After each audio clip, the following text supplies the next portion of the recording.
In 1968, on Christmas Eve, something absolutely fantastic happened. It was the first time that a human-made object made it to the moon. It was Apollo 8, and they were the first object, the first spacecraft that orbited the moon. They brought back absolutely fantastic images. You have to imagine this. This was the first time that we actually left the Earth far enough so that someone could put a thumb up, and behind that thumb was everything hidden that made up human history. All the love that this person felt, all the relationships were hidden behind that thumb. So small was the Earth in that moment. Absolutely fantastic accomplishment. Christmas Eve, 1968.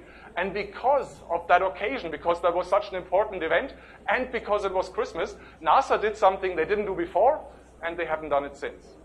And that was, they allowed family members into the ground control in Houston to celebrate.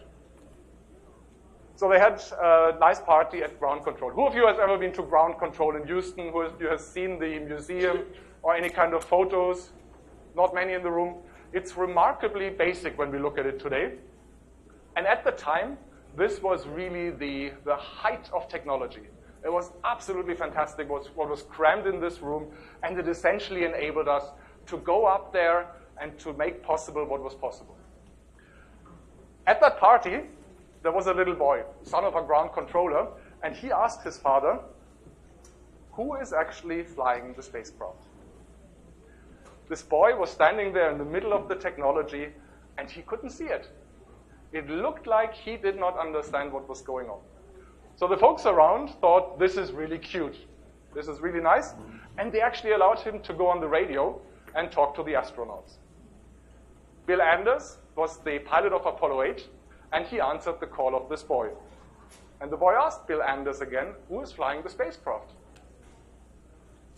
And the answer that Bill Anders gave became famous at NASA because he also did not look at the technology.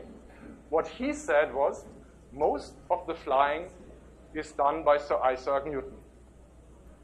Isaac Newton is the person who found the laws of motion, who discovered how the planets revolve around each other, how the whole thing works. And Bill Anders was able to see this, that there are greater forces at play. Now, why am I saying all this about winning others over? I'm saying this because very often we try to win others by our own forces, because we feel we know something, we have something that might be attractive to the other person. And in reality, what is much more attractive to the other person is what they have. It's in their world. It's a much stronger force, and being able to tap into that gives us much more influence.